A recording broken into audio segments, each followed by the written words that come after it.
اسلام قبول کرنے کے بعد امامہ نے پہلی بار جلال انصر کو تب قریب سے دیکھا جب ایک دن وہ چاروں کالج کے لان میں بیٹھی گفتگو میں مصروف تھیں۔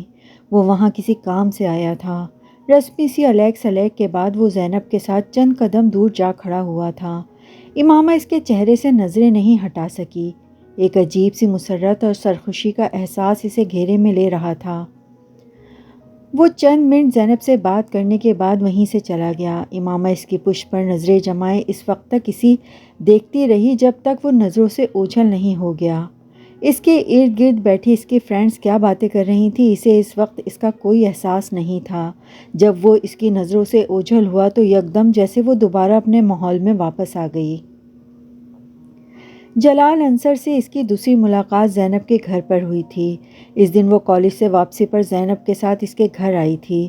زینب کچھ دنوں سے ان سب کو اپنے ہاں آنے کے لیے کہہ رہی تھی۔ باقی سب نے کوئی نہ کوئی بہانہ بنا دیا تھا مگر امامہ اس دن اس کے ساتھ اس کے گھر چلی آئی تھی۔ اس کے گھر آ کر اسے عجیب سی سکون کا احساس ہوا تھا۔ شاید اس احساس کی وجہ جلال انصر سے اس گھر کی نسبت تھی۔ وہ ڈرائنگ روم میں بیٹھی ہوئی تھی اور زینب چائے تیار کرنے کے لیے کچن میں گئی تھی۔ جب جلال ڈرائنگ روم میں داخل ہوا، امامہ کو وہاں دیکھ کر کچھ چونک گیا۔ شاید اسے امامہ کو وہاں دیکھنے کی توقع نہیں تھی۔ السلام علیکم، کیا حال ہے آپ کا؟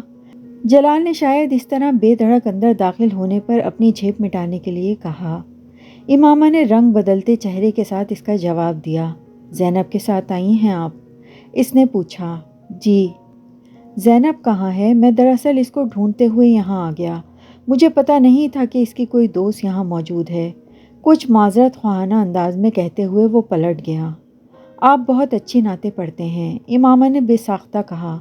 وہ ٹھٹک کر رکا۔ شکریہ۔ وہ کچھ حیران نظر آیا۔ آپ نے کہاں سنی ہے؟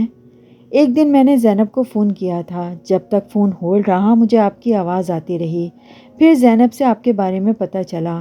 میں اس نعتیہ مقابلے میں بھی گئی تھی جہاں آپ نے وہ نعت پڑھی تھی۔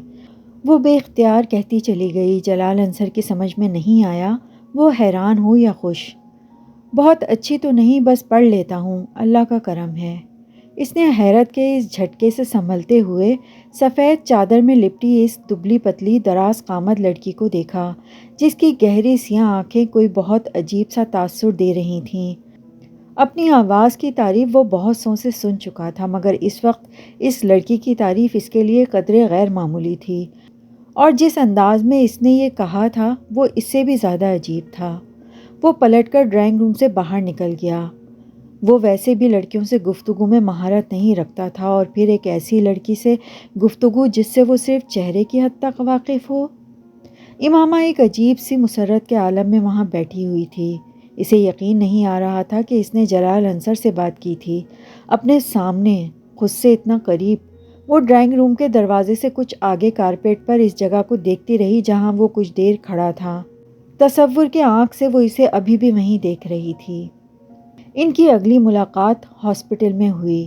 پچھلی دفعہ اگر امامہ دانستہ طور پر زینب کے گھر گئی تھی تو اس بار یہ ایک اتفاق تھا۔ امامہ رابعہ کے ساتھ وہاں آئی تھی جسے وہاں اپنی کسی دوست سے ملنا تھا۔ ہاسپٹل کے ایک کوریڈور میں فائنل اسٹوڈنٹ کے ایک گروپ میں اس نے جلال انصر کو دیکھا۔ اس کی ایک ہارٹ بیٹ مس ہوئی۔ کوریڈور میں اتنا رش تھا کہ وہ اس کے پاس نہیں جا سکی۔ وہ اس وقت پہلی بار امامہ کو احساس ہوا کہ اسے سامنے دیکھ کر اس کے لیے رک جانا کتنا مشکل کام تھا۔ رابعہ کی دوست کے ساتھ بیٹھے ہوئے بھی اس کا دھیان مکمل طور پر باہر ہی تھا۔ ایک ڈیڑھ گھنٹے کے بعد وہ رابعہ کے ساتھ اس کی دوست کے کمرے سے باہر آئی تھی۔ اب وہاں فائنل ایئر کے اسٹوڈنٹس کا وہ گروپ نہیں تھا۔ امامہ کو بے اختیار مایوسی ہوئی۔ رابعہ اس کے ساتھ باتیں کرتے ہوئے باہر نکل آئی تھی جب سیڑھیوں پر ان دونوں کا آمنا سامنا جلال سے ہو گیا۔ امامہ کے جسم سے جیسے ایک کرنٹ سا گزر گیا تھا۔ السلام علیکم جلال بھائی، کیسے ہیں آپ؟ رابعہ نے پہل کی تھی۔ اللہ کا شکر، اس نے سلام کا جواب دیتے ہوئے کہا۔ آپ لوگ یہاں کیسے؟ اس بار جلال نے امامہ کو دیکھتے ہوئے پوچھا۔ میں اپنی ایک فرینڈ سے ملنے آئی تھی اور امامہ میرے ساتھ آئی تھی، رابعہ مسکراتے ہوئے بتا رہی تھی جبکہ امامہ خاموشی سے اس کے چہرے پر نظریں جمائے ہوئے تھی۔ اس کی آواز سنتے ہوئے وہ ایک بار پھر ٹرانس میں آ گئی تھی۔ اس نے بہت کم لوگوں کو اتنے شائستہ لہجے میں اردو بولتے ہوئے سنا تھا جس لہجے میں وہ بات کر رہا تھا۔ پتہ نہیں کیوں ہر بار اس کی آواز سنتے ہی اس کے کانوں میں اس کی پڑھی ہوئی وہ نعت گونجنے لگتی تھی۔ اسے عجیب سا رشک آ رہا تھا اسے دیکھتے ہوئے۔ جلال نے رابعہ سے بات کرتے ہوئے شاید اس کی محویت کو محسوس کیا تھا، اسی لیے بات کرتے کرتے اس نے امامہ کی طرف دیکھا اور مسکرایا۔ امامہ نے اس کے چہرے سے نظریں ہٹا لیں۔ بے اختیار اس کا دل چاہا تھا وہ اس شخص کے اور قریب چلی جائے۔ جلال سے نظریں ہٹا کر ارد گرد گزرتے لوگوں کو دیکھتے ہوئے اس نے 3 بار لاحول پڑھی۔ شاید اس وقت شیطان میرے دل میں آ کر مجھے اس طرف راغب کر رہا ہے، امامہ نے سوچا، مگر لاحول پڑھنے کے بعد بھی اس کے اندر کوئی تبدیلی نہیں آئی۔ وہ اب بھی جلال کے لیے ویسی ہی کشش محسوس کر رہی تھی۔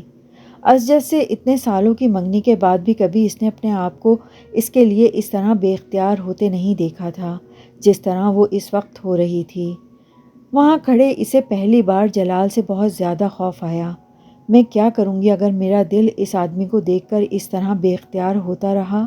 اس نے جیسے بے بسی کے عالم میں سوچا۔ میں اتنی کمزور تو کبھی بھی نہیں تھی کہ اس جیسے آدمی کو دیکھ کر اس طرح کروں۔ اس نے اپنے وجود کو موم کا پایا۔ بھائی آپ فارغ ہیں؟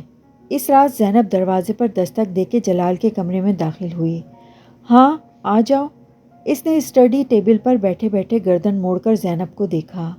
آپ سے ایک کام ہے، زینب اس کے پاس آتے ہوئے بولی۔ ہاں بولو، کیا کام ہے؟ آپ ایک کیسٹ میں اپنی آواز میں کچھ نعتیں ریکارڈ کر دیں، زینب نے کہا۔ جلال نے حیرت سے اس کی فرمائش سنی۔ وہ کس لیے؟ وہ میری دوست ہے نا امامہ، اس کو آپ کی آواز بہت پسند ہے اس لیے۔ اس نے مجھ سے فرمائش کی اور میں نے حامی بھر لی، زینب نے تفصیل بتائی۔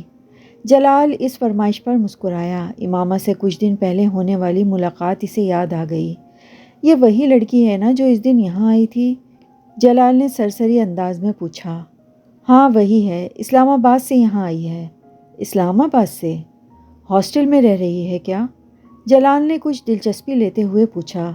جی ہاسٹل میں رہ رہی ہے، کافی اچھا خاندان ہے اس کا، بہت بڑے انڈسٹریلسٹ کی بیٹی ہے۔ مگر امامہ سے مل کر ذرا محسوس نہیں ہوتا، زینب نے بے اختیار امامہ کی تعریف کی۔ کافی مذہبی لگتی ہے، میں نے اسے 1-2 بار تمہارے ساتھ کالج میں بھی دیکھا ہے۔ کالج میں بھی چادر اوڑھی ہوتی ہے اس نے، اور کالج کی آب و ہوا کا بھی اثر نہیں ہوا اس پر، جلال نے کہا۔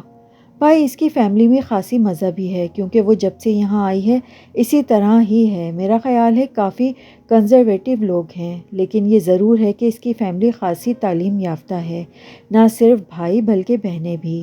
یہ گھر میں سب سے چھوٹی ہے، زینب نے تفصیل بتاتے ہوئے کہا۔ تو پھر آپ کب ریکارڈ کر کے دیں گے؟ زینب نے پوچھا۔ تم کل لے لینا، میں ریکارڈ کر دوں گا، جلال نے کہا۔ وہ سر ہلاتے ہوئے کمرے سے نکل گئی۔ جلال کچھ دیر کسی سوچ میں ڈوبا رہا، پھر دوبارہ اس کتاب کی طرف متوجہ ہو گیا جسے وہ پڑھ رہا تھا۔ پھر ان کی اگلی ملاقات لائبریری میں ہوئی تھی۔ اس بار امامہ اسے وہاں موجود دیکھ کر بے اختیار اس کی طرف چلی آئی تھی۔ رسمی سلام دعا کے بعد امامہ نے اس سے کہا، میں آپ کا شکریہ ادا کرنا چاہتی تھی۔ جلال نے حیرانی سے اسے دیکھا۔ وہ کس لیے؟ اس کیسٹ کے لیے جو آپ نے ریکارڈ کر کے بھجوائی تھی، جلال مسکرایا۔ نہیں اس کی ضرورت نہیں، مجھے اندازہ نہیں تھا کہ کبھی کوئی مجھ سے ایسی فرمائش بھی کر سکتا ہے۔ آپ بہت خوش قسمت ہیں، امامہ نے مدھم آواز میں اسے دیکھتے ہوئے کہا۔ میں؟ کس حوالے سے؟ جلال نے ایک بار پھر حیران ہوتے ہوئے پوچھا۔ ہر حوالے سے، آپ کے پاس سب کچھ ہے۔ آپ کے پاس بھی تو بہت کچھ ہے۔ وہ جلال کی بات پر عجیب سے انداز میں مسکرائی۔ جلال کو شبہ ہوا کہ اس کی آنکھوں میں کچھ نمی نمودار ہوئی تھی، مگر وہ یقین سے نہیں کہہ سکتا تھا۔ وہ اب نظریں جھکائے ہوئے تھی، پہلے کچھ بھی نہیں تھا، اب واقعی سب کچھ ہے، جلال نے مدھم آواز میں اسے کہتے سنا۔ وہ نہ سمجھنے والے انداز میں اسے دیکھنے لگا۔ آپ اتنی محبت سے رسول اللہ صلی اللہ علیہ وآلہ وسلم کا نام لیتے ہیں تو میں سوچتی ہوں کہ… اس نے اپنی بات ادھوری چھوڑ دی۔ جلال خاموشی سے اس کی بات مکمل ہونے کا انتظار کرتا رہا۔ مجھے آپ پر رشک آتا ہے، چند لمحے بعد وہ آہستہ سے بولی۔ سب لوگوں کو تو اس طرح کی محبت نہیں ہوتی جیسی محبت آپ کو حضرت محمد صلی اللہ علیہ وآلہ وسلم سے ہے۔ ہو بھی جائے تو ہر کوئی اس طرح اس محبت کا اظہار نہیں کر سکتا۔ کہ دوسرے بھی رسول اللہ صلی اللہ علیہ وآلہ وسلم کی محبت میں گرفتار ہونے لگیں؟ محمد صلی اللہ علیہ وآلہ وسلم کو بھی آپ سے بڑی محبت ہوگی۔ امامہ نے نظریں اٹھائیں۔ اس کی آنکھوں میں کوئی نمی نہیں تھی۔ شاید مجھے وہم ہوا تھا، جلال نے اسے دیکھتے ہوئے سوچا۔ یہ تو میں نہیں جانتا، اگر ایسا ہوا تو میں واقعی بہت خوش قسمت انسان ہوں۔ میں تو صرف یہ جانتا ہوں کہ مجھے واقعی حضور اکرم صلی اللہ علیہ وآلہ وسلم سے بڑی محبت ہے۔ مجھ جیسے لوگوں کے لیے اتنا ہی کافی ہے۔ ہر ایک کو اللہ اس محبت سے نہیں نوازتا۔ وہ بڑی رسانیت سے کہہ رہا تھا۔ امامہ اس کے چہرے سے نظریں نہیں ہٹا سکی۔ اسے کبھی کسی شخص کے سامنے اس طرح کا احساس کمتری نہیں ہوا تھا جس طرح کا احساس کمتری وہ جلال انصر کے سامنے محسوس کرتی تھی۔ شاید کبھی میں بھی نعت پڑھ لوں، شاید میں بھی بہت اچھی طرح سے اسے پڑھ لوں، مگر میں جلال انصر کبھی نہیں ہو سکتی، کبھی بن ہی نہیں سکتی۔ کبھی میری آواز سن کر کسی کا وہ حال نہیں ہو سکتا جو جلال انصر کی آواز سن کر ہوتا ہے۔ امامہ لائبریری سے نکلتے ہوئے مسلسل مایوسی کے عالم میں سوچ رہی تھی۔ جلال انصر سے ہونے والی چند ملاقاتوں کے بعد امامہ نے پوری کوشش کی تھی کہ وہ دوبارہ کبھی اس کا سامنا نہ کرے، نہ اس کے بارے میں سوچے، نہ زینب کے گھر جائے۔ حتیٰ کہ اس نے زینب کے ساتھ اپنے تعلقات کو بھی اپنی طرف سے بہت محدود کرنے کی کوشش کی۔ اس کی ہر حفاظتی تدبیر برے طریقے سے ناکام ہوتی گئی۔ ہر گزرتے دن کے ساتھ امامہ کی بے بسی میں اضافہ ہوتا جا رہا تھا، اور پھر اس نے گھٹنے ٹیک دیے تھے۔ اس آدمی میں کوئی چیز ایسی ہے جس کے سامنے میری ہر مزاحمت دم توڑ جاتی ہے، اور شاید اس کا یہ اعتراف ہی تھا جس نے اسے ایک بار پھر جلال کی طرف متوجہ کر دیا تھا۔ پہلے اس کے لیے اس کی بے اختیاری لاشعوری تھی، پھر اس نے شعوری طور پر جلال کو اسجد کی جگہ دے دی۔ آخر کیا برائی ہے اگر میں اس شخص کا ساتھ چاہوں جس کی آواز مجھے بار بار اپنے پیغمبر صلی اللہ علیہ وآلہ وسلم کی طرف لوٹنے پر مجبور کرتی رہی؟ میں کیوں اس شخص کے حصول کی خواہش نہ کروں جو حضرت مصطفیٰ صلی اللہ علیہ وآلہ وسلم سے مجھ سے بھی زیادہ محبت رکھتا ہے؟ کیا مذائقہ ہے اگر میں اس شخص کو اپنے مقدر بنائے جانے کی دعا کروں جس کے لیے میں انس رکھتی ہوں اور جس کے کردار سے میں واقف ہوں؟ کیا برا ہے اگر میں یہ چاہوں کہ میں جلال انصر کے نام سے شناخت پاؤں، اس واحد آدمی کے نام سے جسے سنتے، جسے دیکھتے مجھے اس پر رشک آتا ہے؟ اس کے پاس ہر دلیل، ہر توجیہ موجود تھی۔ بہت غیر محسوس طور پر وہ ہر اس جگہ جانے لگی جہاں جلال کے پائے جانے کا امکان ہوتا، اور وہ اکثر وہاں پایا جاتا۔ وہ زینب کو اس وقت فون کرتی جب جلال گھر پر ہوتا، کیونکہ گھر پر ہوتے ہوئے فون ہمیشہ وہی ریسیو کرتا۔ دونوں کے درمیان چھوٹی موٹی گفتگو رفتہ رفتہ طویل ہونے لگی، پھر وہ ملنے لگے۔ اظہار محبت نہ کرنے کے باوجود وہ دونوں اپنے لیے ایک دوسرے کے جذبات سے واقف تھے۔ جلال جانتا تھا کہ امامہ اسے پسند کرتی ہے، اور یہ پسندیدگی عام نوعیت کی نہیں تھی۔ خود امامہ بھی یہ جان چکی تھی کہ جلال اس کے لیے کچھ خاص قسم کے جذبات محسوس کرنے لگا ہے۔ جلال اس قدر مذہبی تھا کہ اس نے کبھی اس بات کا تصور بھی نہیں کیا تھا کہ وہ کسی لڑکی کی محبت میں گرفتار ہو جائے گا۔ نہ صرف یہ کہ وہ محبت کرے گا بلکہ اس طرح اس سے ملا کرے گا۔ مگر یہ سب کچھ بہت غیر محسوس انداز میں ہوتا گیا۔ اس نے کبھی زینب سے اس بات کا ذکر نہیں کیا کہ اس کے اور امامہ کے درمیان کس نوعیت کا تعلق ہے۔ اگر وہ یہ انکشاف کر دیتا تو زینب اسے یقیناً امامہ کی اسجد کے ساتھ طے شدہ نسبت سے آگاہ کر دیتی۔ بہت شروع میں ہی امامہ کی ایسی کسی نسبت کے بارے میں جان لیتا تو وہ امامہ کے بارے میں بہت محتاط ہو جاتا، پھر کم از کم امامہ کے لیے اس حد تک انوالو ہونے کا سوال ہی پیدا نہیں ہوتا جس حد تک وہ ہو چکا تھا۔ اس کے درمیان ہونے والی ایسی ہی ایک ملاقات میں امامہ نے اسے پرپوز کیا تھا۔ اسے امامہ کی جرأت پر کچھ حیرانی ہوئی تھی، کیونکہ کم از کم وہ خود بہت چاہنے کے باوجود بھی یہ بات نہیں کہہ سکا تھا۔ آپ کا ہاؤس جاب کچھ عرصے میں مکمل ہو جائے گا، اس کے بعد آپ کیا کریں گے؟ امامہ نے اس دن اس سے پوچھا تھا۔ اس کے بعد میں اسپیشلائزیشن کے لیے باہر جاؤں گا، جلال نے بڑی سہولت سے کہا، اور پھر اس کے بعد واپس آؤں گا اور اپنا ہاسپٹل بناؤں گا۔ آپ نے اپنی شادی کے بارے میں نہیں سوچا؟ امامہ نے اگلا سوال کیا تھا۔ جلال نے حیران ہوتے ہوئے مسکراہٹ کے ساتھ اسے دیکھا تھا۔ امامہ، شادی کے بارے میں تو ہر ایک ہی سوچتا ہے۔ آپ کس سے کریں گے؟ یہ طے کرنا میرے لیے ابھی باقی ہے۔ امامہ چند لمحے خاموش رہی۔ مجھ سے شادی کریں گے آپ؟ جلال دم بخود دیکھنے لگا۔ اسے امامہ سے اس سوال کی توقع نہیں تھی۔ آپ کو میری بات بری لگی ہے؟ امامہ نے اسے گمسم دیکھ کر پوچھا۔ وہ یکدم جیسے ہوش میں آیا۔ نہیں، ایسا نہیں ہے، اس نے بے اختیار کہا۔ یہ سوال مجھے تم سے کرنا چاہیے تھا، تم مجھ سے کر رہی ہو۔ تم مجھ سے شادی کرو گی؟ ہاں، امامہ نے بڑی سہولت سے ہاں کہا۔ اور آپ؟ میں ہاں، آف کورس، تمہارے علاوہ میں کس سے شادی کر سکتا ہوں؟ اس نے اپنے جملے پر امامہ کے چہرے پر ایک چمک آتی دیکھی۔ میں ہاؤس جاب ختم کرنے کے بعد اپنے ماں باپ کو تمہارے ہاں بھیجوں گا۔ وہ اس بار جواب میں کچھ کہنے کے بجائے چپ سی ہو گئی۔ جلال، کیا ایسا ہو سکتا ہے کہ میں آپ سے اپنے گھر والوں کی مرضی کے بغیر شادی کر لوں؟ جلال اس کی بات پر ہکا بکا رہ گیا۔ کیا مطلب؟ ہو سکتا ہے میرے پیرنٹس اس شادی پر تیار نہ ہوں۔ کیا تم نے اپنے پیرنٹس سے بات کی ہے؟ جلال نے پوچھا۔ نہیں، تو پھر تم یہ بات کیسے کہہ سکتی ہو؟ کیونکہ میں اپنے پیرنٹس کو اچھی طرح جانتی ہوں، اس نے رسانیت سے کہا۔ جلال ایک دم کچھ پریشان نظر آنے لگا۔ امامہ، میں نے کبھی یہ سوچا ہی نہیں کہ تمہارے پیرنٹس کو ہم دونوں کی شادی پر کوئی اعتراض ہو سکتا ہے۔ میں تو سمجھ رہا تھا کہ ایسا نہیں ہوگا، مگر ایسا ہو سکتا ہے۔ آپ مجھے صرف یہ بتائیں کہ آپ اس صورت میں مجھ سے شادی کر لیں گے؟ جلال کچھ دیر خاموش بیٹھا رہا۔ امامہ اضطراب کے عالم میں اسے دیکھتی رہی۔ کچھ دیر بعد جلال نے اپنی خاموشی کو توڑا۔ ہاں، میں پھر بھی تم سے شادی کروں گا۔ میرے لیے یہ ممکن نہیں ہے کہ میں اب کسی دوسری لڑکی سے شادی کر سکوں۔ میں کوشش کروں گا کہ تمہارے پیرنٹس اس شادی پر رضامند ہو جائیں۔ اگر وہ نہیں ہوتے تو پھر بھی ہمیں ان کی مرضی کے بغیر شادی کرنی ہوگی۔ کیا آپ کے پیرنٹس اس شادی پر رضامند ہو جائیں گے؟ ہاں، میں انہیں منا لوں گا، وہ میری بات نہیں ٹالتے، جلال نے فخریہ انداز میں کہا۔ امامہ ہیلو کی آواز پر پلٹی۔ اس سے چند قدم کے فاصلے پر سالار کھڑا تھا۔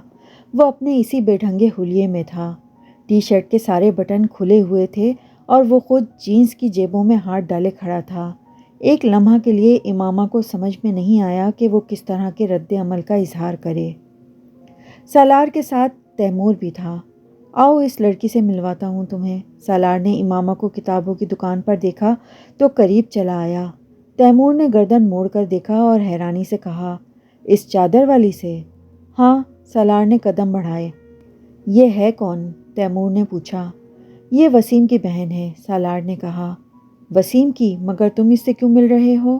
وسیم اور اس کی فیملی تو خاصی کنزرویٹو ہے، اس سے مل کر کیا کرو گے؟ تیمور نے امامہ پر دور سے ایک نظر ڈالتے ہوئے کہا۔ پہلی بار نہیں مل رہا ہوں، پہلے بھی مل چکا ہوں، بات کرنے میں کیا حرج ہے؟ سالار نے اس کی بات سنی انسنی کرتے ہوئے کہا۔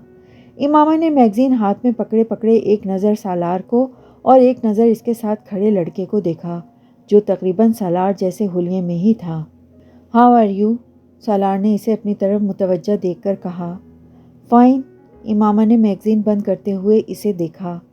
یہ تیمور ہے، وسیم سے اس کی خاصی دوستی ہے، سالار نے تعارف کروایا۔ امامہ نے ایک نظر تیمور کو دیکھا، پھر ہاتھ کے اشارے سے شاپنگ سینٹر کے ایک حصے کی طرف اشارہ کرتے ہوئے کہا، وسیم وہاں ہے۔ سالار نے گردن موڑ کر اس طرف دیکھا جس طرف اس نے اشارہ کیا تھا اور پھر کہا، مگر ہم وسیم سے ملنے نہیں آئے۔ تو؟ امامہ نے سنجیدگی سے کہا، آپ سے بات کرنے آئے ہیں۔ مگر میں تو آپ کو نہیں جانتی، پھر آپ مجھ سے کیا بات کرنے آئے ہیں؟ امامہ نے سرد مہری سے کہا۔ اسے سالار کی آنکھوں سے وحشت ہونے لگی تھی۔ کاش یہ کسی سے نظریں جھکا کر بات کرنا سیکھ لیتا، خاص طور پر کسی لڑکی سے۔ اس نے میگزین دوبارہ کھول لیا۔ آپ مجھے نہیں جانتی، سالار مذاق اڑانے والے انداز میں ہنسا۔ آپ کے گھر کے ساتھ ہی تو میرا گھر ہے۔ یقیناً ہے، مگر میں آپ کو ذاتی طور پر نہیں جانتی، اس نے اسی رکھائی سے میگزین پر نظریں جمائے ہوئے کہا۔ چند ماہ پہلے آپ نے ایک رات میری جان بچائی تھی، سالار نے مذاق اڑانے والے انداز میں اسے یاد دلایا۔ میڈیکل کی اسٹوڈنٹ ہونے کی حیثیت سے یہ میرا فرض تھا۔ میرے سامنے کوئی بھی مر رہا ہوتا میں یہی کرتی۔ اب مجھے ایکسکیوز کریں، میں کچھ مصروف ہوں۔ سالار اس کے کہنے کے باوجود ٹس سے مس نہیں ہوا۔ تیمور نے اس کے بازو کو ہولے سے کھینچ کر چلنے کا اشارہ کیا۔ شاید اسے وسیم کے حوالے سے امامہ کا لحاظ تھا، مگر سالار نے اپنا بازو چھڑا لیا۔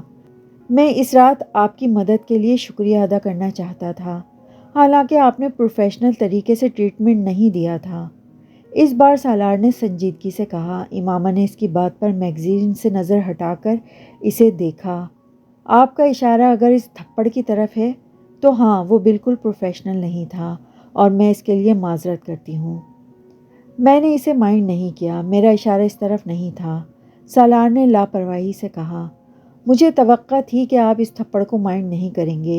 ویسے آپ کا اشارہ کس طرف تھا؟ بے حد تھرڈ کلاس طریقے سے بینڈیج کی تھی آپ نے میری، اور آپ کو پراپر طریقے سے بلڈ پریشر بھی چیک کرنا نہیں آتا، سالار نے لاپرواہی سے کہتے ہوئے چنگم کی ایک اسٹک اپنے منہ میں ڈالی۔ امامہ کے کان کی لوئیں سرخ ہو گئیں، وہ پلکیں جھپکائے بغیر اسے دیکھتی رہی۔ افسوسناک بات یہ ہے کہ ایک ڈاکٹر کو ایسے معمولی کام نہ آتے ہوں جو کسی بھی عام آدمی کو آتے ہیں۔ اس بار اس کا انداز پھر مذاق اڑانے والا تھا۔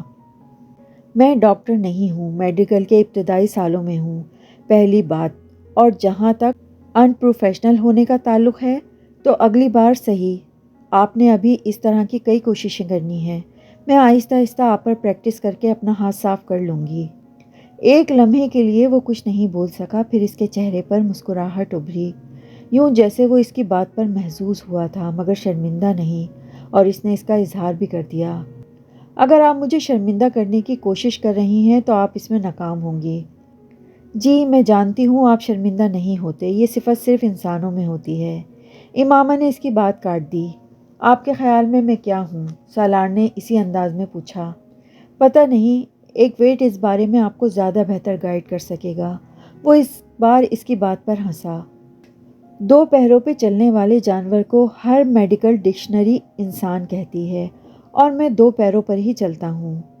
ریچھ سے لے کر کتے تک ہر چار پیروں والا جانور دو پیروں پر چل سکتا ہے اگر اسے ضرورت پڑے یا اس کا دل چاہے تو، مگر میرے چار پیر نہیں، اور میں صرف ضرورت کے وقت نہیں، ہر وقت ہی دو پیروں پر چلتا ہوں۔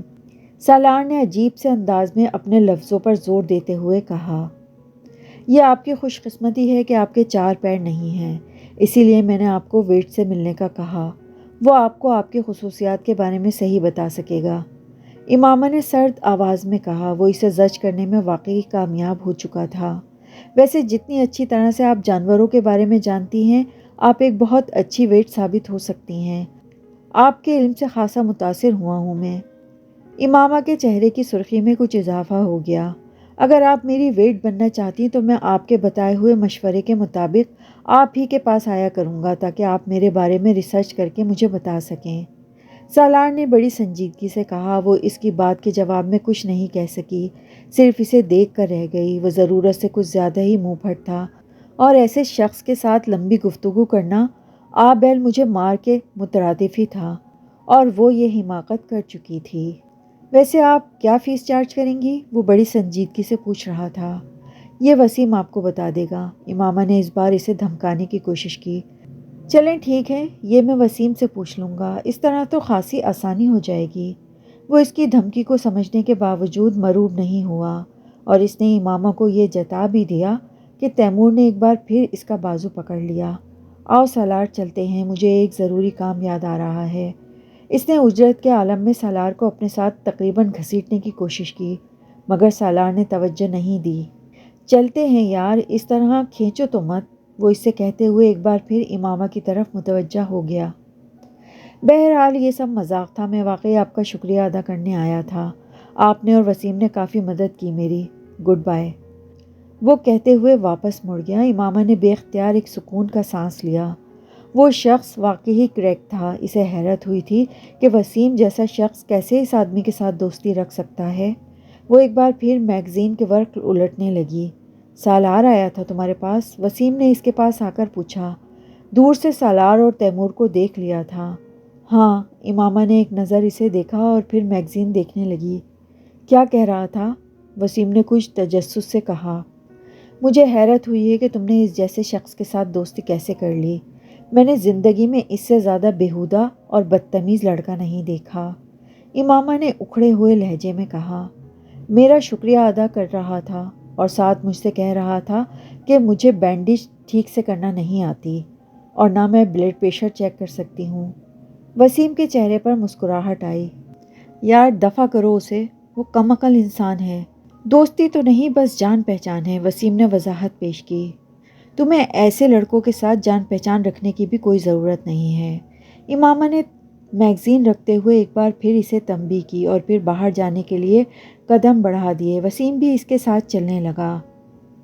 مگر وسیم، ایک بات پر میں حیران ہوں، یہ جس حالت میں تھا اسے کیسے یاد ہے کہ میں نے اس کی بینڈیج اچھی نہیں کی تھی یا بلڈ پریشر لینے میں مجھے دقت ہو رہی تھی؟ امامہ نے کچھ سوچتے ہوئے کہا۔ میں یہ سمجھ رہی تھی کہ یہ ایسے ہی ہاتھ پاؤں جھٹک رہا ہے، مجھے یہ اندازہ نہیں تھا کہ یہ اپنے ارد گرد ہونے والی چیزوں کو بھی آبزرو کر رہا تھا۔ ویسے بینڈیج کافی خراب کی تھی تم نے، اور اگر میں تمہاری مدد نہیں کرتا تو بلڈ پریشر ریڈنگ لینا بھی تمہیں نہیں آ رہی تھی۔ کم از کم اس بارے میں وہ جو بھی کہہ رہا تھا ٹھیک کہہ رہا تھا، وسیم نے مسکراتے ہوئے کہا۔ ہاں مجھے پتہ ہے، امامہ نے اعتراف کرنے والے انداز میں کہا، مگر میں اس وقت بہت نروس تھی۔ میں پہلی بار اس طرح کی صورتحال کا شکار ہوئی تھی، پھر اس کے ہاتھ سے نکلنے والا خون مجھے اور خوفزدہ کر رہا تھا، اوپر سے اس کا رویہ۔ کسی خودکشی کرنے والے انسان کو اس طرح کی حرکتیں کرتے نہیں دیکھا میں نے کبھی۔ اور تم ڈاکٹر بننے جا رہی ہو، وہ بھی ایک قابل اور نامور ڈاکٹر۔ ناقابل یقین، وسیم نے تبصرہ کیا۔ اب کم سے کم تم اس طرح کی باتیں تو نہ کرو، امامہ نے احتجاج کیا۔ میں نے اس لیے تمہیں یہ سب نہیں بتایا کہ تم مذاق اڑاؤ۔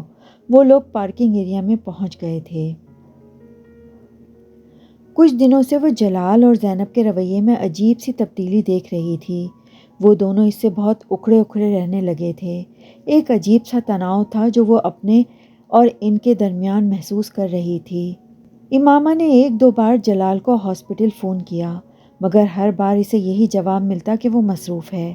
وہ زینب کو اگر کالج سے لینے بھی آتا تو پہلے کی طرح اس سے نہیں ملتا تھا، اور اگر ملتا بھی تو صرف رسمی سی الیک سلیک کے بعد واپس چلا جاتا۔ وہ شروع میں اس تبدیلی کو اپنا وہم سمجھتی رہی، مگر پھر زیادہ پریشان ہونے پر وہ ایک دن جلال کے ہاسپٹل چلی آئی۔ جلال کا رویہ بے حد سرد تھا، امامہ کو دیکھ کر اس کے چہرے پر مسکراہٹ تک نہیں آئی۔ کافی دن ہو گئے تھے ہمیں ملے ہوئے، اس لیے میں خود چلی آئی، امامہ نے اپنے سارے اندیشوں کو جھٹکنے کی کوشش کرتے ہوئے کہا۔ میری تو شفٹ شروع ہو رہی ہے، امامہ نے حیرانی سے اسے دیکھا۔ زینب بتا رہی تھی کہ اس وقت آپ کی شفٹ ختم ہوتی ہے، میں اسی لیے اس وقت آئی ہوں۔ وہ ایک لمحے کے لیے خاموش رہا، پھر اس نے کہا، ہاں صحیح ہے، مگر آج میری کوئی اور مصروفیت ہے۔ وہ اس کا منہ دیکھ کر رہ گئی۔ جلال، آپ کسی وجہ سے مجھ سے ناراض ہیں؟ ایک لمحے کے توقف کے بعد اس نے کہا، نہیں میں کسی سے ناراض نہیں ہوں۔ جلال نے اسی رکھائی سے کہا، کیا آپ 10 منٹ باہر آ کر میری بات سن سکتے ہیں؟ جلال کچھ دیر اسے دیکھتا رہا، پھر اس نے اپنا اوور آل اپنے بازو پر ڈال لیا اور کچھ کہے بغیر کمرے سے باہر نکل آیا۔ باہر جاتے ہی جلال نے اپنی ریسٹ واچ پر ایک نظر دوڑائی۔ یہ شاید اس کے لیے بات شروع کرنے کا اشارہ تھا۔ آپ میرے ساتھ اس طرح مس بہیو کیوں کر رہے ہیں؟ کیا مس بہیو کر رہا ہوں؟ جلال نے اکھڑے انداز میں کہا، آپ بہت دنوں سے مجھے اگنور کر رہے ہیں۔ ہاں کر رہا ہوں۔ امامہ کو توقع نہیں تھی کہ وہ اتنی صفائی سے اس بات کا اعتراف کر لے گا۔ کیونکہ میں تم سے ملنا نہیں چاہتا۔ وہ کچھ لمحوں کے لیے کچھ نہیں بول سکی۔ کیوں؟ آپ مجھ سے کیوں نہیں ملنا چاہتے؟ یہ بتانا ضروری نہیں، اس نے اسی طرح اکھڑے انداز میں کہا۔ میں جاننا چاہتی ہوں کہ آپ کا رویہ یکدم کیوں تبدیل ہو گیا، کوئی نہ کوئی وجہ تو ہوگی اس کی، امامہ نے کہا۔ ہاں وجہ ہے، مگر میں تمہیں بتانا ضروری نہیں سمجھتا، بالکل اسی طرح جس طرح تم بہت باتیں مجھے بتانا ضروری نہیں سمجھتی۔ میں؟ وہ اس کا منہ دیکھنے لگی۔ میں نے کون سی باتیں آپ کو نہیں بتائیں؟ یہ کہ تم مسلمان نہیں ہو، جلال نے بڑے تلخ لہجے میں کہا۔ امامہ سانس تک نہیں لے سکی۔ کیا تم نے یہ بات مجھ سے نہیں چھپائی؟ جلال، میں بتانا چاہتی تھی، امامہ نے شکست خوردہ انداز میں کہا۔ چاہتی تھی، مگر تم نے بتایا نہیں، دھوکہ دینے کی کوشش کی تم نے۔ جلال، میں نے آپ کو دھوکہ دینے کی کوشش نہیں کی، امامہ نے جیسے احتجاج کیا۔ میں آپ کو کیوں دھوکہ دوں گی؟ مگر تم نے کیا یہی ہے، جلال نے سر جھٹکتے ہوئے کہا۔ جلال نے اس کی بات کاٹ دی۔ تم نے جان بوجھ کر مجھے ٹریپ کیا۔ امامہ کی آنکھوں میں آنسو آ گئے۔ ٹریپ کیا؟ اس نے زیر لب جلال کے لفظوں کو دہرایا۔ تم جانتی تھی کہ میں اپنے پیغمبر صلی اللہ علیہ وآلہ وسلم سے عشق کرتا ہوں۔ وہ شکست خوردہ انداز میں دیکھتی رہی۔ شادی تو دور کی بات، اب جب میں تمہارے بارے میں سب کچھ جان گیا ہوں، میں تم سے کوئی تعلق رکھنا نہیں چاہتا۔ تم دوبارہ مجھ سے ملنے کی کوشش مت کرنا، جلال نے دو ٹوک انداز میں کہا۔ جلال، میں اسلام قبول کر چکی ہوں، امامہ نے مدھم آواز میں کہا۔ او کم آن، جلال نے تحقیر آمیز انداز میں ہاتھ جھٹکا۔ یہاں کھڑے کھڑے تم نے میرے لیے اسلام قبول کر لیا۔ اس بار وہ مذاق اڑانے والے انداز میں ہنسا۔ جلال، میں آپ کے لیے مسلم نہیں ہوئی، آپ میرے لیے ایک ذریعہ ضرور بنے ہیں۔ مجھے کئی ماہ ہو گئے اسلام قبول کیے، اگر آپ کو یقین نہیں ہے تو میں آپ کو ثبوت دے سکتی ہوں، آپ میرے ساتھ چلیں۔ اس بار جلال کچھ الجھے ہوئے انداز میں اسے دیکھنے لگا۔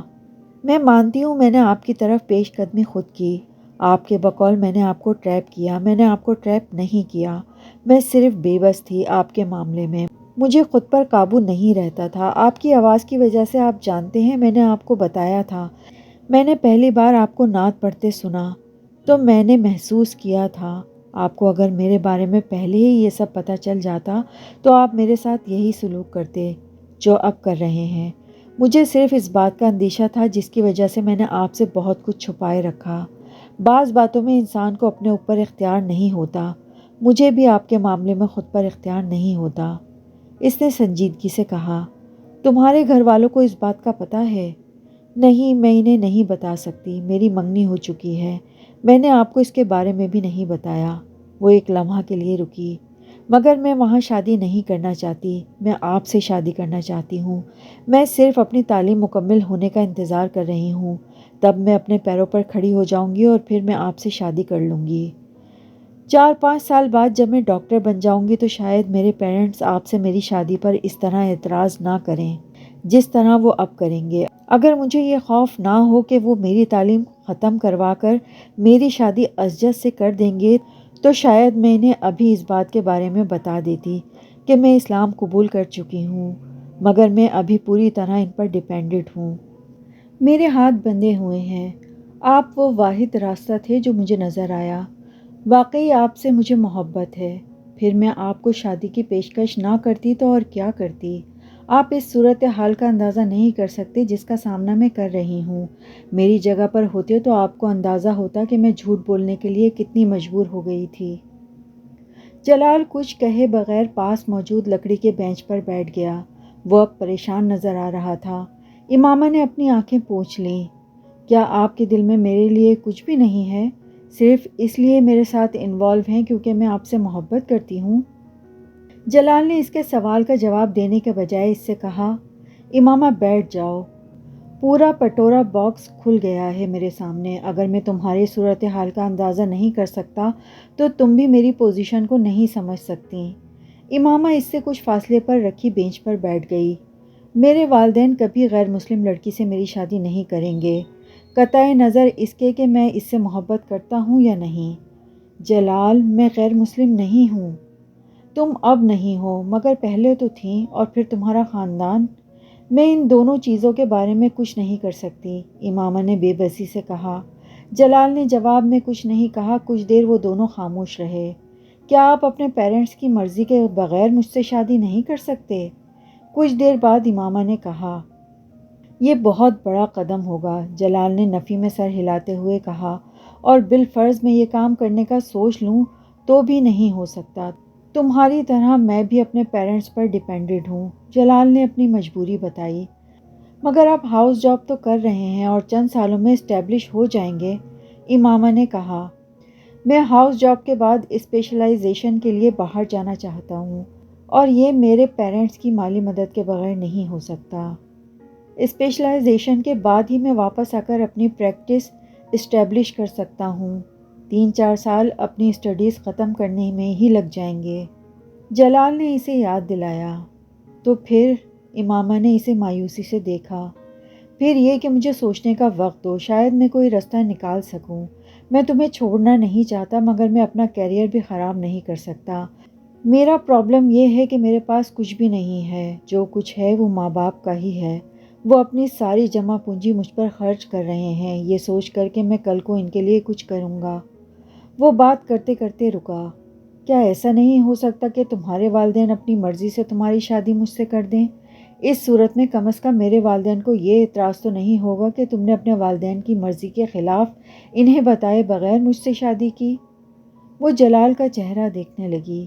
میں نہیں جانتی ایسا ہو سکتا ہے یا نہیں، میں کچھ بھی نہیں کہہ سکتی، وہ میری بات مانیں گے یا نہیں۔ امامہ نے کچھ مایوسی کے عالم میں بات ادھوری چھوڑ دی۔ جلال بات مکمل ہونے کا انتظار کرتا رہا۔ میری فیملی میں آج تک کسی لڑکی نے اپنی مرضی سے باہر کسی لڑکے سے شادی نہیں کی، اس لیے میں یہ نہیں بتا سکتی کہ ان کا رد عمل کیا ہوگا، مگر میں یہ ضرور بتا سکتی ہوں کہ ان کا رد عمل بہت برا ہوگا، بہت زیادہ برا۔ وہ مجھ سے بہت محبت کرتے ہیں، لیکن مجھے یہ اجازت نہیں دے سکتے کہ میں اتنا بڑا قدم اٹھاؤں۔ آپ کو اندازہ ہونا چاہیے کہ میرے بابا کو کتنی شرمندگی اور بے عزتی کا سامنا کرنا پڑے گا۔ صرف میرے لیے تو وہ یہ سب کچھ نہیں بدل دیں گے نا۔ اگر مجھے اپنی فیملی سے مدد کی توقع ہوتی تو میں گھر سے باہر سہاروں کی تلاش میں ہوتی، نہ ہی آپ سے اس طرح مدد مانگ رہی ہوتی۔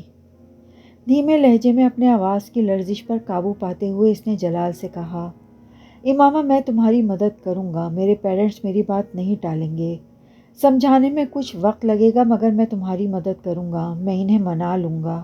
تم ٹھیک کہتی ہو کہ مجھے تمہاری مدد کرنی چاہیے۔ وہ پرسوچ مگر الجھے ہوئے انداز میں اس سے کہہ رہا تھا۔ امامہ کو عجیب سی ڈھارس ہوئی، اسے جلال سے یہی توقع تھی۔ امامہ نے سوچا میرا انتخاب غلط نہیں ہے۔ یہ احمقانہ تجویز اسجد کے علاوہ کسی دوسرے کی نہیں ہو سکتی۔ اسے احساس نہیں ہے کہ میں ابھی پڑھ رہی ہوں۔ امامہ نے اپنی بھابھی سے کہا، نہیں، اسجد نے یا اس کے گھر والوں نے ایسا کوئی مطالبہ نہیں کیا، بابا خود تمہاری شادی کرنا چاہ رہے ہیں۔ امامہ کی بھابھی نے رسانیت سے جواب دیا، بابا نے کہا ہے؟ مجھے یقین نہیں آ رہا۔ جب میں نے میڈیکل میں ایڈمیشن لیا تھا تب ان کا دور دور تک ایسا کوئی خیال نہیں تھا۔ وہ تو انکل اعظم سے بھی یہی کہتے تھے کہ وہ میرے ہاؤس جاب کے بعد ہی میری شادی کریں گے، پھر اب اچانک کیا ہوا؟ امامہ نے بے یقینی سے کہا، کوئی دباؤ ہوگا، مگر مجھے تو امی نے یہی بتایا تھا کہ یہ خود بابا کی خواہش ہے۔ بھابھی نے اسے بتایا، آپ انہیں بتا دیں کہ مجھے ہاؤس جاب سے پہلے شادی نہیں کرنی۔ ٹھیک ہے، میں تمہاری بات ان تک پہنچا دوں گی، مگر بہتر ہے تم اس سلسلے میں خود بابا سے بات کرو۔ بھابھی نے اسے مشورہ دیا۔ بھابھی کے کمرے سے جانے کے بعد بھی وہ کچھ پریشانی سے وہیں بیٹھی رہی۔ یہ اطلاع اتنی اچانک اور غیر متوقع تھی کہ اس کے پیروں کے نیچے سے محاورتاً نہیں حقیقتاً زمین نکل گئی تھی۔ وہ مطمئن تھی کہ اس کی ہاؤس جاب تک اس کی شادی کا مسئلہ زیر بحث نہیں آئے گا، اور اس ہاؤس جاب کرنے کے بعد وہ اس قابل ہو جائے گی کہ خود کو سپورٹ کر سکے یا اپنی جلال سے شادی کے بارے میں فیصلہ کر سکے۔ تب تک جلال بھی اپنی ہاؤس جاب مکمل کر کے سیٹ ہو جاتا اور ان دونوں کے لیے کسی قسم کا کوئی مسئلہ کھڑا نہیں ہوتا۔ مگر اب اچانک اس کے گھر والے اس کی شادی کی بات کر رہے تھے، آخر کیوں؟ نہیں، اسجد اور اس کے گھر والوں نے مجھ سے اس طرح کا کوئی مطالبہ نہیں کیا، میں نے خود ان سے بات کی ہے۔ اس رات وہ ہاشم مبین کے کمرے میں موجود تھی۔ اس کے پوچھنے پر ہاشم مبین نے بڑے اطمینان سے جواب دیا، بات بھی کر لی؟ آپ مجھ سے پوچھے بغیر کس طرح میری شادی ارینج کر سکتے ہیں؟ امامہ نے بے یقینی سے کہا۔ ہاشم مبین نے کچھ سنجیدگی سے اسے دیکھا، یہ نسبت تمہاری مرضی سے ہی طے ہوئی تھی، تم سے پوچھا گیا تھا۔ انہوں نے جیسے اسے یاد دہانی کرائی، منگنی کی بات اور تھی، شادی کی بات اور ہے۔ آپ نے مجھ سے کہا تھا کہ ہاؤس جاب سے پہلے آپ میری شادی نہیں کریں گے۔ امامہ نے انہیں ان کا وعدہ یاد دلایا۔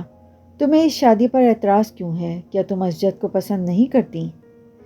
بابا، بات پسند یا ناپسند کی نہیں ہے، اپنی تعلیم کے دوران میں شادی نہیں کرنا چاہتی۔ آپ اچھی طرح جانتے ہیں کہ میں آئی اسپیشلسٹ بننا چاہتی ہوں، اس طرح آپ میری شادی کر دیں گے تو میرے سارے خواب ادھورے رہ جائیں گے۔ بہت سی لڑکیاں شادی کے بعد تعلیم مکمل کرتی ہیں، تم اپنی فیملی میں دیکھو کتنی ہیں۔ ہاشم مبین نے اسے سمجھانے کی کوشش کی۔ امامہ نے ان کی بات کاٹ دی، وہ لڑکیاں بہت ذہین اور قابل ہوتی ہوں گی، میں نہیں ہوں، میں ایک وقت میں ایک ہی کام کر سکتی ہوں۔ میں اعظم بھائی سے بات کر چکا ہوں، وہ تو تاریخ طے کرنے کے لیے آنے والے ہیں۔ ہاشم مبین نے اس سے کہا، آپ میری ساری محنت کو ضائع کر رہے ہیں، اگر آپ کو میرے ساتھ یہی کرنا تھا تو آپ کو چاہیے تھا کہ آپ اس طرح کا کوئی وعدہ ہی نہ کرتے۔ امامہ نے ان کی بات پر ناراضگی سے کہا، جب میں نے تم سے وعدہ کیا تھا تب کی بات اور تھی، تب حالات کچھ اور تھے، مگر اب؟ امامہ نے ان کی بات کاٹی، اب کیا بدل گیا ہے؟ حالات میں کون سی تبدیلی آ گئی ہے جو آپ میرے ساتھ یہ سلوک کر رہے ہیں؟ میں تمہیں یقین دلاتا ہوں کہ اسجد تمہاری تعلیم میں تمہارے ساتھ پورا تعاون کرے گا، وہ تمہیں کسی چیز سے منع نہیں کرے گا۔ ہاشم مبین نے اس کی بات کا جواب دیتے ہوئے کہا، بابا مجھے اسجد کے ساتھ تعاون کی ضرورت نہیں ہے، مجھے آپ کے تعاون کی ضرورت ہے، آپ مجھے میری تعلیم مکمل کرنے دیں۔ امامہ نے اس بار قدرے ملتجانہ انداز میں کہا، امامہ تم فضول ضد کر رہی ہو، میں وہی کروں گا جو میں طے کر چکا ہوں۔ ہاشم مبین نے دو ٹوک انداز میں کہا، میں ضد نہیں کر رہی، درخواست کر رہی ہوں، بابا پلیز، میں ابھی اسجد سے شادی نہیں کرنا چاہتی۔ اس نے ایک بار پھر ان سے التجا کی، تمہاری نسبت کو 4 سال ہونے والے ہیں اور یہ ایک بہت لمبا عرصہ ہوتا ہے، اگر انہوں نے خود کچھ عرصے کے بعد کسی نہ کسی وجہ سے منگنی توڑ دی تو کوئی بات نہیں، کوئی قیامت نہیں آئے گی، وہ منگنی توڑنا چاہیں تو توڑ دیں، بلکہ ابھی توڑ دیں۔ تمہیں اس شرمندگی اور بے عزتی کا احساس نہیں ہے جس کا سامنا ہمیں کرنا پڑے گا؟ کیسی شرمندگی بابا، یہ ان لوگوں کا اپنا فیصلہ ہوگا، اس میں ہماری تو کوئی غلطی نہیں ہوگی۔ امامہ نے انہیں قائل کرنے کی کوشش کی، تمہارا دماغ خراب ہو گیا ہے یا پھر تم عقل سے پیدل ہو؟ ہاشم مبین نے اسے جھڑکتے ہوئے کہا، بابا کچھ نہیں ہوگا، لوگ 2-4 باتیں کریں گے پھر سب کچھ بھول جائیں گے، آپ اس بارے میں خواہ پریشان ہو رہے ہیں۔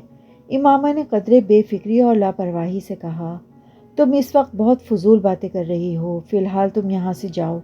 ہاشم مبین نے ناگواری سے اسے دیکھتے ہوئے کہا۔ امامہ بادل نخواستہ وہاں سے چلی آئی، مگر اس رات وہ خاصی پریشان رہی۔ اگلے دن وہ واپس لاہور چلی آئی۔ ہاشم مبین نے اس سے اس سلسلے میں دوبارہ بات نہیں کی۔ لاہور آ کر وہ قدرے مطمئن ہو گئی اور ہر خیال کو ذہن سے جھٹکتے ہوئے اپنے امتحان کی تیاری میں مصروف ہو گئی۔ ہاشم مبین نے اس واقعے کو ذہن سے نہیں نکالا تھا، وہ ایک محتاط طبیعت کے انسان تھے۔ وہ امامہ کے بارے میں پہلی بار اس وقت تشویش میں مبتلا ہوئے تھے جب اسکول میں تحریم کے ساتھ جھگڑے والا واقعہ پیش آیا تھا۔ اگرچہ وہ کوئی ایسا غیر معمولی واقعہ نہیں تھا، مگر اس واقعے کے بعد انہوں نے احتیاطی تدابیر کے طور پر امامہ کی نسبت اسجد کے ساتھ طے کر دی تھی۔ ان کا خیال تھا اس طرح اس کا ذہن ایک نئے رشتے کی جانب مبذول ہو جائے گا، اور اگر اس کے ذہن میں کوئی شبہ یا سوال پیدا ہوا بھی تو اس نئے تعلق کے بعد وہ اس بارے میں زیادہ تردد نہیں کرے گی۔ ان کا یہ خیال اور اندازہ صحیح ثابت ہوا تھا۔ امامہ کا ذہن واقعی تحریم کی طرف سے ہٹ گیا تھا۔ اسجد میں وہ پہلے بھی کچھ دلچسپی لیتی تھی، مگر اس تعلق کے قائم ہونے کے بعد اس دلچسپی میں اضافہ ہو گیا تھا۔ ہاشم نے اسے بہت مطمئن اور مگن دیکھا تھا، وہ پہلے ہی کی طرح تمام مذہبی سرگرمیوں میں دلچسپی لیتی تھی، مگر اس بار جو کچھ وسیم نے انہیں بتایا تھا اس نے ان کے پیروں کے نیچے سے زمین نکال دی تھی۔ وہ فوری طور پر نہیں جان سکے، مگر انہیں یہ ضرور علم ہو گیا کہ امامہ کے عقائد اور نظریات میں خاصی تبدیلی آ چکی ہے، اور یہ نہ صرف اس کے لیے بلکہ ان کے پورے خاندان کے لیے تشویش کا باعث تھا۔ وہ اپنی بڑی بیٹیوں کی طرح اسے بھی اعلیٰ تعلیم دلوانا چاہتے تھے، اور یہ اس لیے بھی اہم تھا کہ اسے شادی کے بعد خاندان میں ہی رہنا تھا۔ وہ خاندان بہت تعلیم یافتہ تھا، خود ان کا ہونے والا داماد اسجد بھی امامہ کو اعلیٰ تعلیم یافتہ دیکھنا چاہتا تھا۔ ہاشم مبین کے لیے اس کی تعلیم کا سلسلہ منقطع کر کے اسے گھر بٹھا لینا آسان نہیں تھا، کیونکہ اس صورت میں اسے اعظم مبین کو اس کی وجہ بتانی پڑتی۔ امامہ سے سخت ناراض ہونے کے باوجود وہ نہیں چاہتے تھے کہ اعظم مبین اور ان کا خاندان امامہ کے ان بدلے ہوئے عقائد کے بارے میں جان کر بدظن ہوں اور پھر شادی کے بعد وہ اسجد کے ساتھ بری زندگی گزارے۔ انہوں نے ایک طرف اپنے گھر والوں کو اس بات کو راز رکھنے کی تاکید کی تو دوسری طرف امامہ کی منت سماجت پر اسے اپنی تعلیم جاری رکھنے کی اجازت دے دی۔ امامہ صبیحہ کے لیکچر اٹینڈ کرنے اور اس کے وہاں جانے یا جلال سے ملنے کے معاملے میں اس قدر محتاط تھی کہ اس کا یہ میل جول ان لوگوں کی نظروں میں نہیں آ سکا۔ شاید اس کی ایک وجہ یہ بھی تھی کہ وہ جویریہ اور رابعہ کو بھی ہر چیز کے بارے میں اندھیرے میں رکھے ہوئے تھی، ورنہ اس کے بارے میں ضرور کوئی نہ کوئی خبر ادھر ادھر گردش کرتی اور ہاشم مبین تک پہنچ ہی جاتی، مگر ایسا نہیں ہوا۔ ہاشم مبین اس کی طرف سے مطمئن ہو گئے تھے، مگر امامہ کے اندر آنے والی ان تبدیلیوں نے انہیں تشویش میں مبتلا کر دیا تھا۔ ان کے دماغ میں جو واحد حل آیا تھا وہ اس کی شادی تھی۔ ان کا خیال تھا کہ اس کی شادی کر دینے سے وہ خود امامہ کی ذمہ داری سے مکمل طور پر آزاد ہو جائیں گے۔ یہی وجہ تھی کہ انہوں نے اس طرح اچانک اس کی شادی کا فیصلہ کر لیا تھا۔ جلال، میرے پیرنٹس اجزت سے میری شادی کر دینا چاہتے ہیں۔ لاہور آنے کے بعد امامہ نے سب سے پہلے جلال سے ملاقات کی۔ مگر تم تو کہہ رہی تھی کہ وہ تمہاری ہاؤس جاب تک تمہاری شادی نہیں کریں گے، جلال نے کہا۔ وہ ایسا ہی کہتے تھے، مگر اب وہ کہتے ہیں کہ میں اپنی تعلیم شادی کے بعد بھی جاری رکھ سکتی ہوں۔ اجزت لاہور میں گھر لے لے گا تو میں زیادہ آسانی سے اپنی تعلیم مکمل کر سکوں گی۔ جلال اس کے چہرے سے اس کی پریشانی کا اندازہ کر سکتا تھا۔ جلال بھی ایک دم فکر مند ہو گیا۔ جلال، میں ازجد سے شادی نہیں کر سکتی، میں کسی صورت ازجد سے شادی نہیں کر سکتی، وہ بڑبڑائی۔ پھر تم اپنے پیرنٹس کو صاف صاف بتا دو، جلال نے یک دم کسی فیصلے پر پہنچتے ہوئے کہا۔ کیا بتا دوں؟ یہی کہ تم مجھ سے شادی کرنا چاہتی ہو۔ آپ کو اندازہ نہیں ہے کہ وہ کس طرح ری ایکٹ کریں گے۔ مجھے انہیں پھر سب کچھ بتانا پڑے گا۔ وہ بات کرتے کرتے کچھ سوچنے لگی۔ جلال، آپ اپنے پیرنٹس سے میرے سلسلے میں بات کریں، آپ انہیں میرے بارے میں انہیں بتائیں۔ اگر میرے پیرنٹس نے مجھ پر اور دباؤ ڈالا تو پھر مجھے اپنا گھر چھوڑنا پڑے گا، پھر مجھے آپ کی مدد کی ضرورت ہوگی۔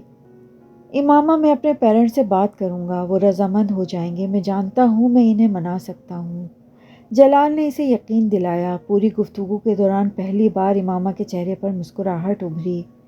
اگلے چند ہفتے وہ اپنے پیپرز کے سلسلے میں مصروف رہی۔ جلال سے بات نہ ہو سکی۔ آخری پیپر والے دن وسیم اسے لینے کے لیے لاہور آ گیا تھا۔ وہ اسے وہاں یوں دیکھ کر حیران رہ گئی۔ وسیم، میں ابھی تو نہیں جا سکتی، آج تو میں پیپر سے فارغ ہوئی ہوں، مجھے ابھی یہاں کچھ کام ہے۔ میں کل تک یہیں ہوں، اپنے دوست کے ہاں ٹھہر جاتا ہوں، جب تک تم اپنے کام نپٹا لو، پھر اکٹھے ہی چلیں گے۔ وسیم نے اس کے لیے مدافعت کا آخری راستہ بھی بند کر دیا۔ میں چلتی ہوں تمہارے ساتھ، امامہ نے کچھ بے دلی سے فیصلہ کرتے ہوئے کہا۔ اسے اندازہ تھا کہ وسیم اسے ساتھ لے کر ہی جائے گا۔ تم اپنی چیزیں پیک کر لو، اب تم ساری چھٹیاں وہاں گزار کر ہی آنا، اسے واپس مڑتے دیکھ کر وسیم نے کہا۔ اس نے سر ہلا دیا، مگر اس کا اپنی تمام چیزیں پیک کرنے یا اسلام آباد میں ساری چھٹیاں گزارنے کا کوئی ارادہ نہیں تھا۔ اس نے طے کیا تھا کہ وہ چند دن وہاں گزار کر کسی نہ کسی بہانے سے واپس لاہور آ جائے گی، اور یہی اس کی غلط فہمی تھی۔ رات کے کھانے پر وہ سب گھر والوں کے ساتھ کھانا کھا رہی تھی اور سب خوش گپیوں میں مصروف تھے۔ پیپرز کیسے ہوئے تمہارے؟ ہاشم مبین نے کھانا کھاتے ہوئے اس سے پوچھا۔ بہت اچھے ہوئے، ہمیشہ کی طرح، اس نے چاول کا چمچ منہ میں ڈالتے ہوئے کہا۔ ویری گڈ، چلو پیپرز کی ٹینشن تو ختم ہوئی، اب تم کل سے اپنی شاپنگ شروع کر دو۔ امامہ نے حیرانی سے انہیں دیکھا۔ شاپنگ؟ کیسی شاپنگ؟ فرنیچر کی، اور جیولر کے پاس بھی چلے جانا تم لوگ، باقی چیزیں تو آہستہ آہستہ ہوتی جا رہی ہیں۔ ہاشم مبین نے اس کے سوال کا جواب دینے کے بجائے اس بار اپنی بیوی سے کہا۔ بابا، مگر کس لیے؟ امامہ نے ایک بار پھر پوچھا۔ تمہاری امی نے بتایا نہیں تمہیں کہ ہم نے تمہاری شادی کی تاریخ طے کر دی ہے؟ امامہ کے ہاتھ سے چمچ چھوٹ کر پلیٹ میں جا گرا۔ ایک لمحے میں اس کا رنگ فخ ہو گیا تھا۔ میری شادی کی تاریخ؟ اس نے بے یقینی سے باری باری سلمیٰ اور ہاشم کو دیکھا جو اس کے تاثرات پر حیران نظر آ رہے تھے۔ ہاں، تمہاری شادی کی تاریخ، ہاشم مبین نے کہا۔ یہ آپ کیسے کر سکتے ہیں؟ مجھ سے پوچھے بغیر، مجھے بتائے بغیر؟ تم سے پچھلی دفعہ بات ہوئی تھی اس سلسلے میں میری؟ ہاشم مبین یک دم سنجیدہ ہو گئے۔ اور میں نے انکار کر دیا تھا۔ ہاشم مبین نے اسے بات مکمل نہیں کرنے دی۔ میں نے تمہیں بتا دیا تھا کہ مجھے تمہارے انکار کی کوئی پرواہ نہیں ہے۔ میں ازجد کے گھر والوں سے بات کر چکا ہوں۔ ڈائننگ ٹیبل پر ایک دم گہری خاموشی چھا گئی، کوئی بھی کھانا نہیں کھا رہا تھا۔ امامہ یک دم اپنی کرسی سے کھڑی ہو گئی۔ آئی ایم سوری بابا، مگر میں ازجد سے ابھی شادی نہیں کر سکتی۔ آپ نے یہ شادی طے کی ہے، آپ اس سے بات کر کے اسے ملتوی کر دیں، ورنہ میں خود ان سے بات کر لوں گی۔ ہاشم مبین کا چہرہ سرخ ہو گیا۔ تم ازجد سے شادی کرو گی، اور اسی تاریخ کو جو میں نے طے کی ہے، سنا تم نے؟ وہ بے اختیار چلائے۔ اٹس ناٹ فیئر، امامہ نے بھرائی ہوئی آواز میں کہا۔ اب تم مجھے یہ بتاؤ گی کہ کیا فیئر ہے اور کیا نہیں؟ تم بتاؤ گی مجھے؟ ہاشم مبین کو اس کی بات پر اور غصہ آیا۔ بابا، جب میں نے آپ سے کہا تھا کہ مجھے ابھی شادی نہیں کرنی تو آپ زبردستی کیوں کر رہے ہیں میرے ساتھ؟ امامہ بے اختیار رونے لگی۔ کر رہا ہوں زبردستی، پھر میں حق رکھتا ہوں، وہ چلائے۔ امامہ اس بار کچھ کہنے کے بجائے اپنے ہونٹ بھینچتے ہوئے سرخ چہرے کے ساتھ تیزی سے ڈائننگ روم سے نکل آئی۔